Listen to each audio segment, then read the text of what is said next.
반역의 형벌은 왜 임재단절로 나타나는가? 안녕하세요. 지난 시간에는 성경이 말하는 천상의 반역이 무엇인지 살펴보았습니다. 그 반역은 단순한 행동의 문제가 아니었습니다.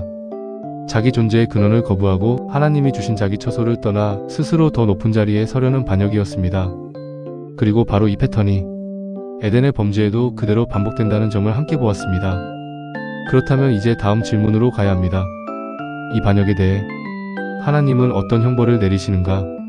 하나님이 세우신 질서를 떠난 자들에게 선언된 심판은 무엇인가?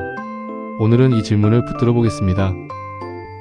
유다서 1장 6절은 범죄한 천사들에 대한 심판을 이렇게 말합니다.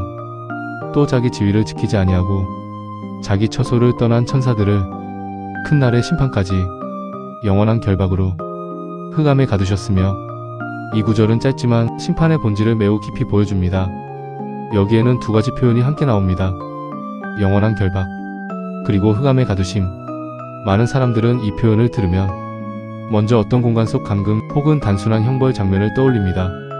마치 천사들이 어디엔가 묶여있고 어두운 곳에 갇혀있는 모습처럼 생각합니다. 물론 그런 이미지가 아주 틀렸다고 할 수는 없습니다. 그러나 성경이 강조하는 것은 단순한 물리적 감금만이 아닙니다. 더 깊은 핵심은 하나님과의 관계 단절입니다. 곧 임재 단절입니다. 먼저 영원한 결박이라는 표현을 보겠습니다. 여기서 영원한이라는 말은 단지 시간이 아주 길다는 뜻만이 아닙니다. 성경은 이 단어를 하나님께 속한 차원과 연결된 끝없이 지속되는 상태를 가리킬 때 사용합니다. 그래서 의인에게는 영생이 말해지고 악인에게는 영벌이 말해집니다.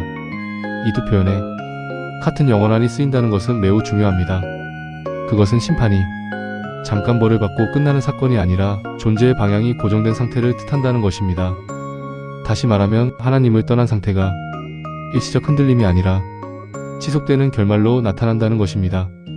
여기서 우리는 심판을 너무 가볍게 생각해서는 안 됩니다. 성경이 말하는 심판은 단지 무서운 장면을 보여주기 위한 위협이 아닙니다.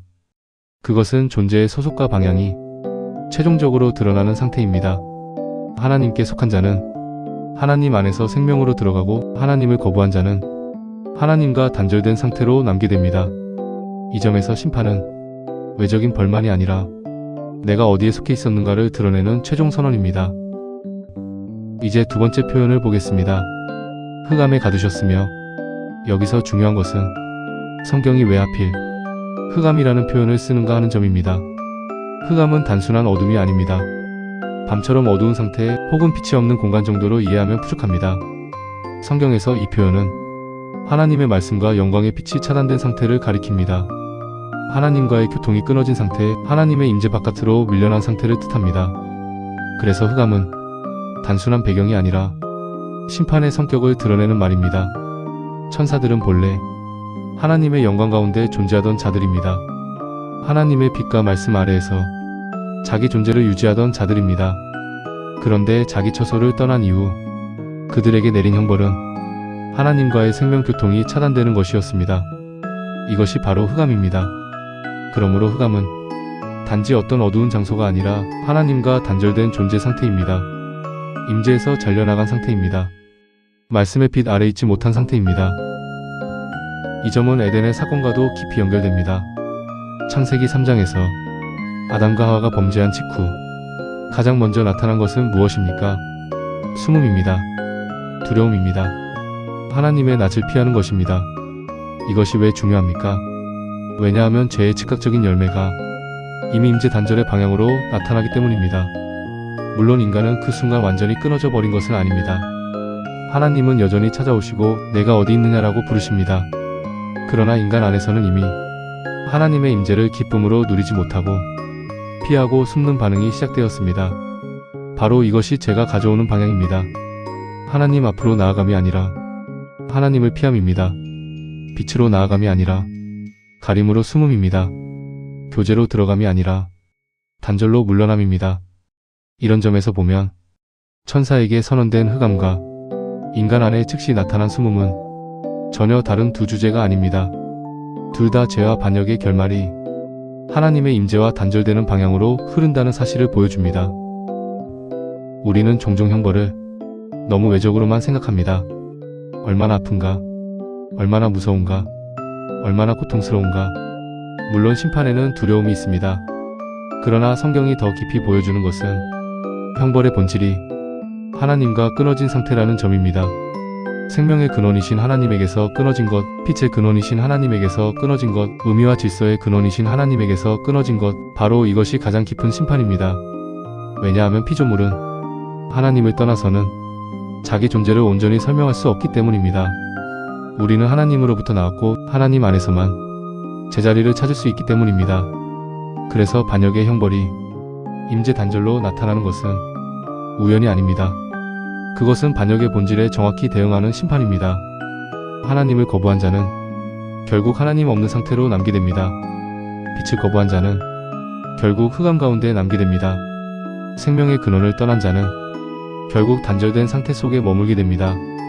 이것이 심판의 무게입니다. 이 대목에서 우리도 스스로를 돌아보아야 합니다. 죄는 단지 나쁜 행동 하나를 하고 끝나는 것이 아닙니다. 죄는 나를 하나님에게서 멀어지게 합니다. 하나님의 말씀보다 내 기준을 더 붙들게 만듭니다. 하나님의 얼굴을 구하기보다 하나님의 시선을 피하고 싶게 만듭니다. 그래서 죄를 계속 붙들고 사는 것은 곧 임재 단절의 방향으로 걷는 것입니다. 처음에는 작아 보일 수 있습니다. 아주 사소한 선택처럼 보일 수 있습니다.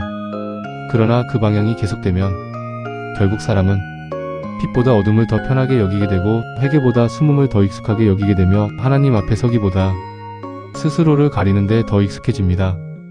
이것이 죄의 무서움입니다. 죄는 단지 행동 하나를 망가뜨리는 것이 아니라 하나님을 향한 존재의 방향 전체를 틀어버립니다. 하지만 바로 이 지점에서 우리는 복음의 필요성을 더 분명히 보게 됩니다.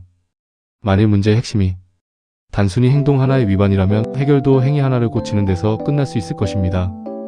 그러나 문제의 핵심이 하나님과의 단절이라면 해결은 훨씬 더 깊어야 합니다. 하나님과의 관계가 회복되어야 하고 빛이 다시 비추어져야 하며 숨던 인간이 다시 하나님 앞에 서게 되어야 합니다. 즉 구원은 단지 벌을 면하는 일이 아닙니다. 구원은 임재 회복입니다. 하나님 앞에 자리 회복입니다. 잃어버린 처소의 회복입니다. 나는 지금 하나님의 임재를 기쁨으로 구하고 있는가? 아니면 하나님 앞에 서는 것보다 숨는 것이 더 익숙한가? 나는 지금 빛 가운데 살고 있는가? 아니면 내 죄와 내 욕망을 가릴 어두운 자리를 찾고 있는가? 나는 지금 하나님과의 관계 회복을 구원의 중심으로 보고 있는가? 아니면 그저 불편한 결과만 피하려 하고 있는가? 이 질문 앞에 설 때 우리는 심판이 무엇인지도 구원이 무엇인지도 더 깊이 이해하게 됩니다. 다음 시간에는 이제 다시 에덴의 사건으로 돌아와 왜 성경이 이 반역의 구조를 인간의 타락 속에 반복해서 보여주는지, 그리고 이것이 왜 성경 전체를 읽는 열쇠가 되는지를 함께 살펴보겠습니다. 감사합니다.